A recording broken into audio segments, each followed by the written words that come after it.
హనోకు మెతూషెలను కనిన తరువాత 300 ఏండ్లు దేవునితో నడుచుచు కుమారులను కుమార్తెలను కనెను. హనోకు దినములన్నీయు 365 ఏండ్లు. హనోకు దేవునితో నడిచిన తరువాత దేవుడతని తీసుకొనిపోయెను గనుక అతడు లేకపోయెను.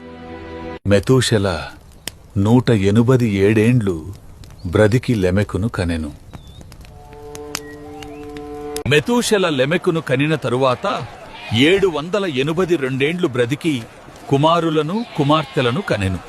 మెతూషెల దినములన్నీయు 969 ఏండ్లు.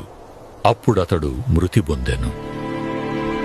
లెమెకు 182 ఏండ్లు బ్రతికి ఒక కుమారుని కని, భూమిని యెహోవా శపించినందువలన కలిగిన మన చేతుల కష్టము విషయములోను మన పని విషయములోను